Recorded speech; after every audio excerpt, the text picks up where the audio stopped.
Dr. Gordan.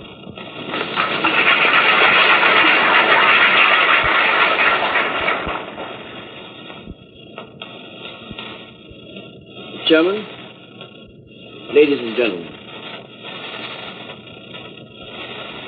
there is a special reason why I am going to proceed as I shall. I shall deal, first of all, with an editorial that I saw in the Colonist.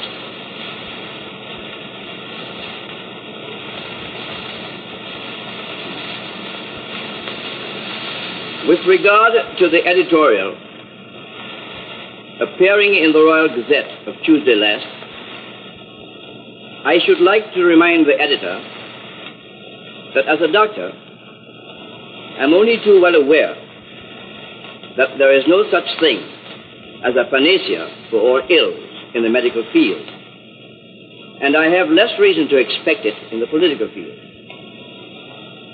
And lest he be deceived, it might be useful for me to point out that the petition is not all-inclusive by a long chalk. There are many matters in urgent need of reform that have been excluded for the very good reason that it pays to keep one's powder dry. The Royal Commission will be in receipt of most details of all matters that come within the scope of their terms of reference. To ask for justice does not imply a desire or aim to make bedfellows of the two races. But the executive of the BWA are laboring under the impression that the democracies fought the last war, if we are to believe their propaganda, to destroy Hitler's theory of a master race. The war was won, and it is high time to remind the local potentates that the master race theory in Bermuda is just as repugnant and may lead to very serious unrest. We cannot be half slave and half free. The petition only seeks to make us all first-class citizens. We are British subjects and have been for 300-odd years. We did not and have never shirked our responsibility. Our sons have volunteered to fight in defense of the mother country, and we are claiming the rights and privileges that go with British citizenship. Liberty, justice, and equality. That is Britain's boast, and that is what our flag stands for. We in Bermuda have not had the war brought home to us. It is not surprising that from our remote vantage point, where we never even heard the sound of an enemy gun, and where the rich grew richer in an unprecedented wave of prosperity, we are inclined to forget the fundamentals for which some of our sons fought: freedom of speech, freedom of worship, freedom from fear, and freedom from want. But if our sons, white and colored, risked and paid the final sacrifice, are the survivors not entitled to have a say in their government?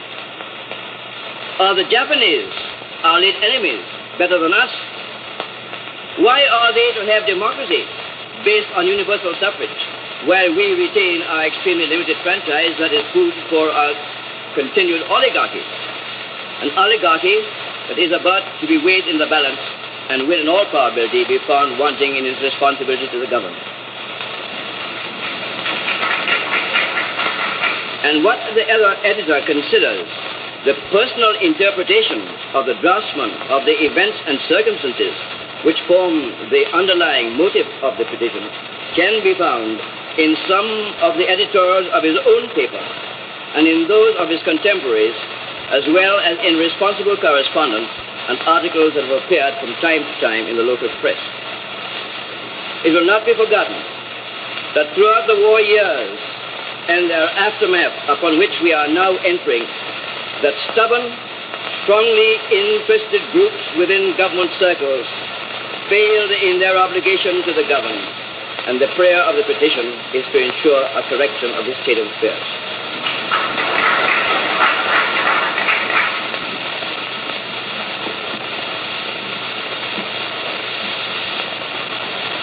I shall deal with another editor a little later on.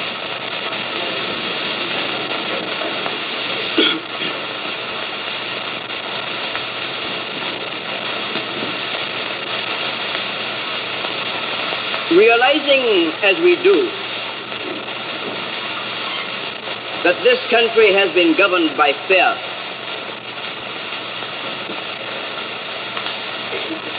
we knew that the powers that be figured that we would have some difficulty in getting signatures to a petition.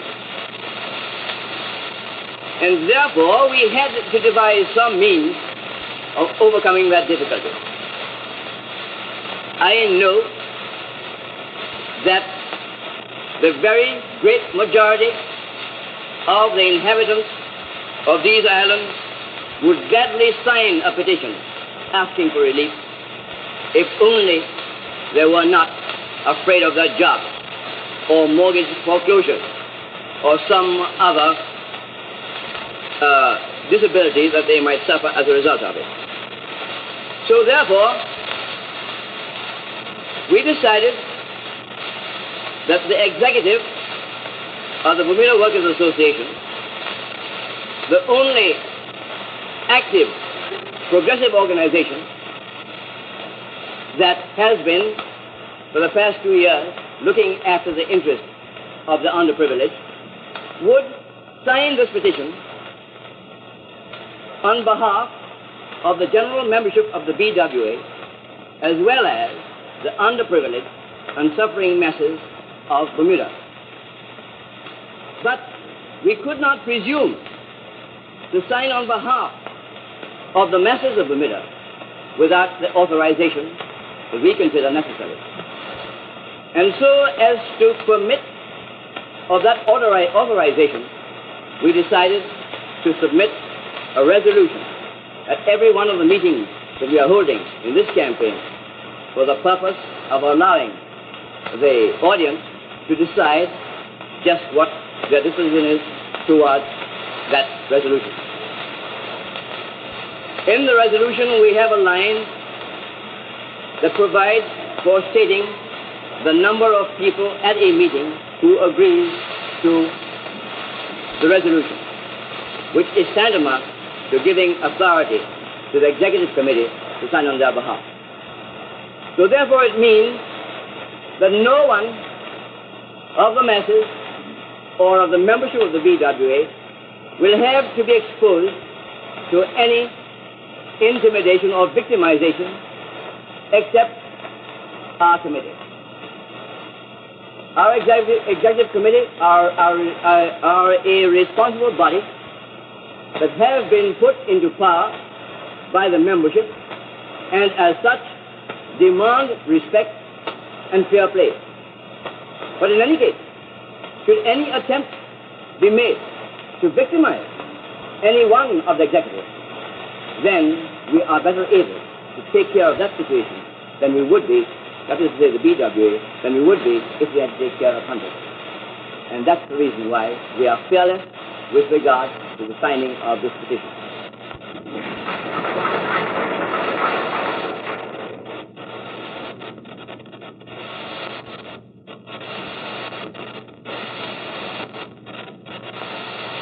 I am now going to deal with the petition.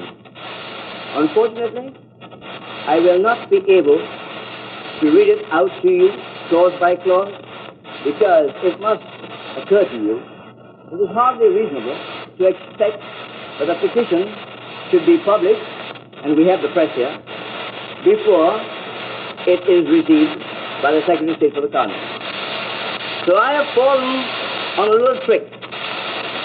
Sometimes I summarize some clauses and read others, but what I summarize tonight, I'll probably read 2 nights after, but nevertheless the fact remains the press is never prepared, so therefore they cannot get the petition. Thank you. This says, Bermuda, 1946. The Right Honorable George Henry Hall, Secretary of State for the Colonies, the Colonial Office, Downing Street, Southwest 1. The petition of the undersigned Executive Committee of the Bermuda Workers Association On behalf of the general membership of the BWA, as well as the great majority of the underprivileged and suffering inhabitants of Bermuda, humbly sure as follows. In clause 1, we state that we are sending a petition in triplicate through His Excellency the Governor, but that because we had some previous unfortunate experience with a petition that was addressed to the late Colonel Stanley while he was Secretary of State for the colony and while he was in Bermuda, we are taking no chances. And we are going to send a special envoy in the person of Edgar Fitzgerald Gordan, MD, PhD, Edinburgh, that the Bermuda Workers' Association began on the 20th of July, 1944, with a membership of 150,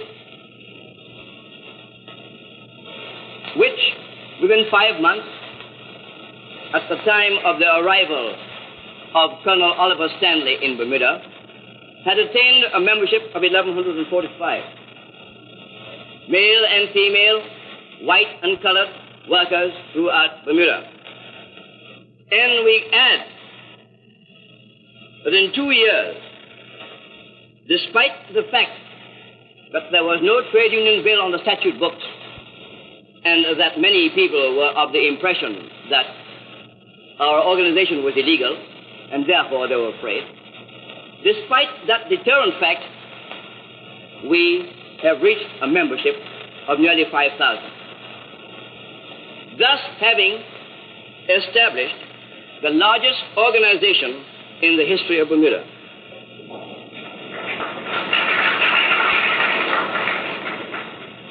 In clause 3, we state that your petitioners are woefully aware of the exploitation that the workers have received at the hands of management throughout the years, but have had it brought home more forcibly during the period of the last World War.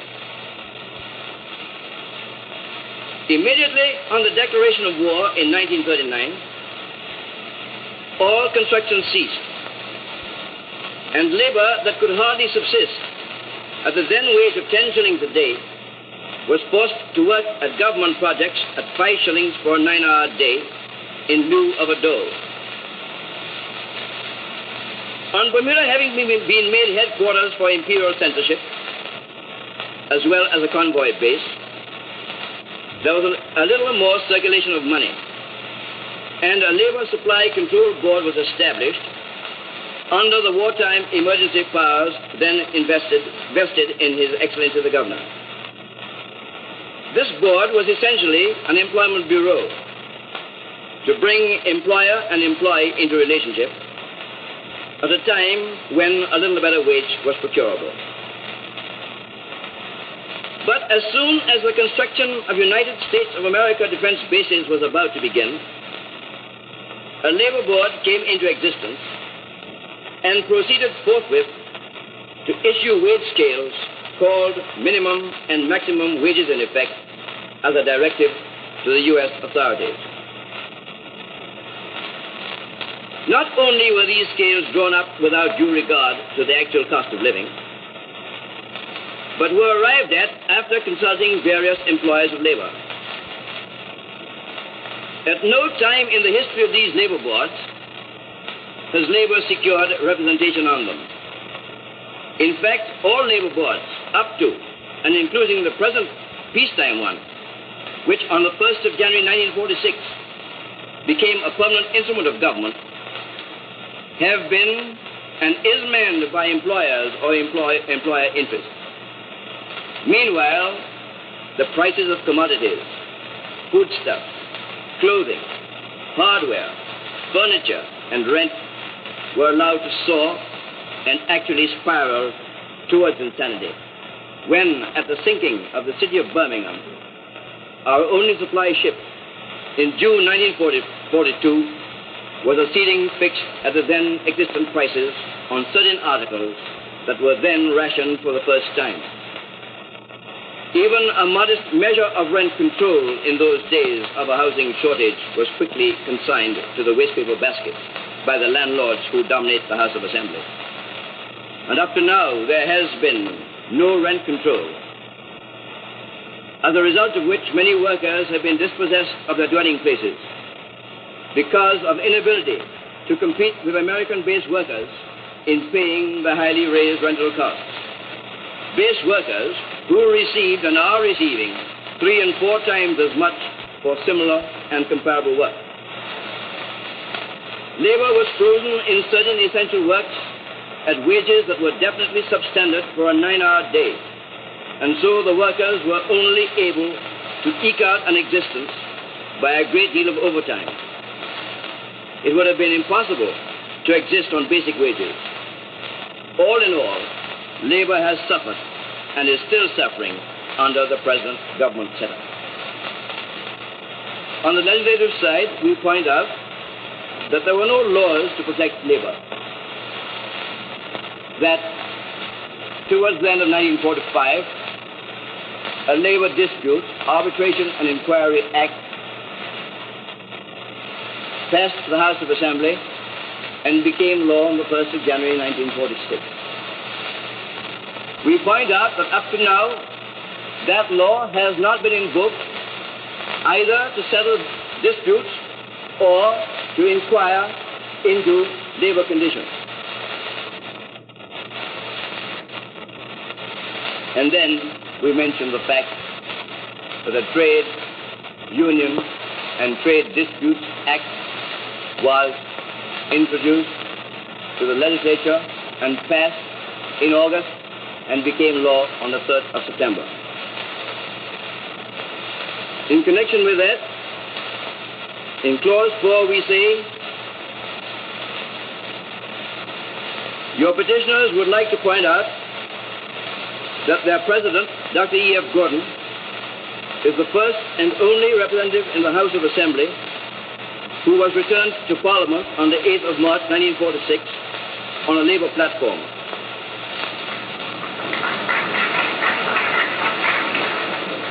He fought valiantly during the passage of the Trade Union and Trade Disputes Act 1946 in an attempt to secure for local labor the power to apply the funds of a union for any lawful object or purposes for the time being authorized under its constitution, as well as for the right to establish a political fund under the restrictions and conditions contained in the English Trade Dispute and Trade Unions Act of 1927, but to no avail. The resultant position is that the rights and privileges of trade unions in Bermuda revert to the English Act of 1906, and no political rights can be enjoyed by any local union. Even the publication of a newspaper is illegal and prohibited. But all the restrictions, disabilities, and penalties of the English Act of 1927 are included in the local legislation. The powers of the English 1913 Act have been ignored and deliberately withheld. In Clause 5, we point out that there is no social security legislation in Bermuda, no workmen's compensation, no employment insurance, no health insurance. The friendly societies who are restricted to investment of their funds by depositing same in a local bank or in real securities or in local inscribed stock, government securities of the British Empire, or municipal debentures of these islands, have been carrying the burden of government and responsibility of the employer in so far as the relief of sickness, infirmity, old age, burial, or distress are concerned. The present trade union legislation puts the local union on all fours with a friendly society, with additional right to strike and to pay strike funds.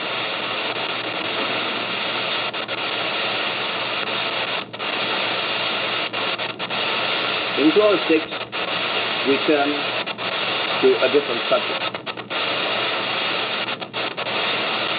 Your petitioners are quite convinced that almost all of the political, economic, and social disabilities suffered by the inhabitants of this ancient and loyal colony have their foundation in the fact that the parliamentary franchise is extremely limited. Apart from being a British subject over the age of 21, not being under legal incapacity, he or she must own a freehold estate in land in the parish in which he or she hopes to vote, which is assessed at £60 sterling or more for parish purposes. Each parish assesses separately and independently. Hamilton Parish, because of several liquor licenses therein, assesses land at £12 per acre, necessitating the ownership of 5 acres of land to qualify for a vote. And such land would sell for from £500 to £1,000 an acre if it can be purchased.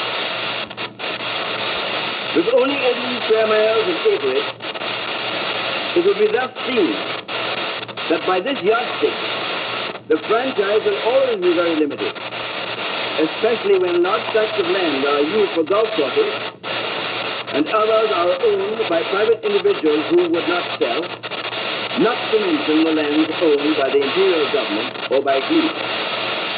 In addition, land belonging to incorporated companies do not carry a franchise, and these are becoming more and more numerous yearly. The actual present franchise allows 7% of the total population to vote, which means that of every 100 people in Manila, only 7 can vote. 93 are voiceless, voteless, and underprivileged. There are 2,986 votes for 2,483 voters. This anomaly is produced by one individual being allowed to vote in each parish in which he or she owns the necessary property qualifications. On the basis of voters, the colored population has 1,308 or 134 more than the white total of 1,174. But this is changed by plural voting to a majority of 282 for the white population. The figures being respectively 1,634 and 1,352. Because at a by-election, only one representative is sought, and here, plural voting has the distinct advantage. This state of affairs permits of the vested interests or moneyed classes having a distinct and definite control over the election results. As the property of the great majority of the colored voters is mortgaged, it would thus be realized that their relative strength of voting ability is even more limited than figures would suggest. When only 2,482 men and women can vote of a population of nearly 35,000 people, the dangers of oligarchical government are fully realized. Democracy is a mockery as far as Bermuda is concerned.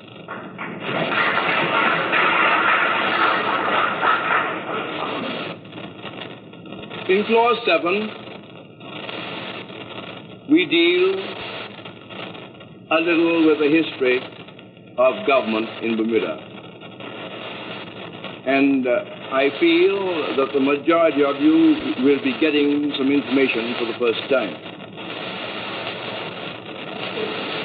Your petitioners must chronicle the following facts re the government of Bermuda. The first General Assembly was held by Captain Butler on the 1st of August, 1620, according to instructions sent out by the Bermuda Company. and consisted of the governor, council, bailiff, burgesses, secretary, and a clerk. The company's charter ceased in 1684, ever since which period the English secretaries of state for the colonies have been supreme rulers of the colony. In 1687, writs were issued for the election of an assembly of 4 persons from each of 9 parishes in the same manner as occurs at the present day. The House of Assembly consists of 36 members, 4 being returned for each of the 9 parishes. The qualification of a member is possession of real estate assessed at £240 or more, and if not a native, must be British of 5 years' residence. That of an elector is real estate assessed at £60. It used to be £30, but it was doubled in 1834 to prevent a too sudden acquisition of power by the colored population at their emancipation. The only other change which has taken place is the extension of the franchise to women on the same conditions as to men, which took place in 1944. And we make this observation. The form of government seems to have undergone no material change since its first establishment on constitutional principles. Whilst the mother country and nearly all her dependencies have occasionally adopted vigorous reform, Bermuda alone has resisted all change, practically asserting that its constitution sprang into political existence perfect at once. Perfect for the oligarchy, but not for the great majority of the voteless, voiceless, and helpless masses. Then we come to the question of the fiscal system, that is to say, how revenue is raised.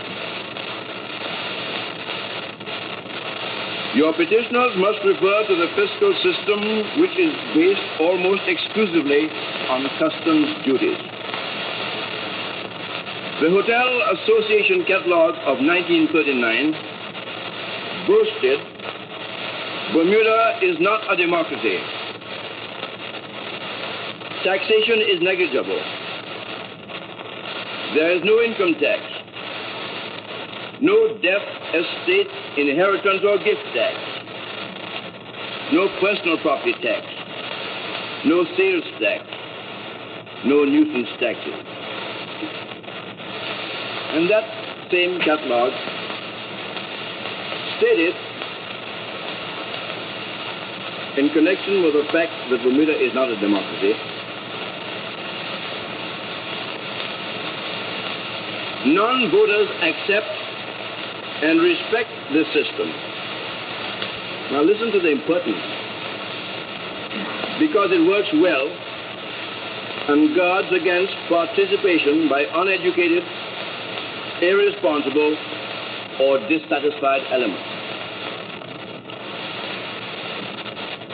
We go on to say that Bermuda depends almost entirely on imports for subsistence, and import duties range from 10% to 33% on various classes of goods, with a preferential tariff on British supplies. The absence of almost all types of social benefits for the population has made it possible up to now to cut taxes to the bone. Apart from licenses, there is no direct taxation. Such taxation as exists is regressive and falls disproportionately on the poorest people. Now, there are many of us who don't even realize that we pay taxes. We seem to think that taxation means receiving a bill from a parish vestry or a corporation saying that your taxes are so much. That is only on real estate and your personal estate, your furniture and so forth and so on. That tax is used for parochial purposes.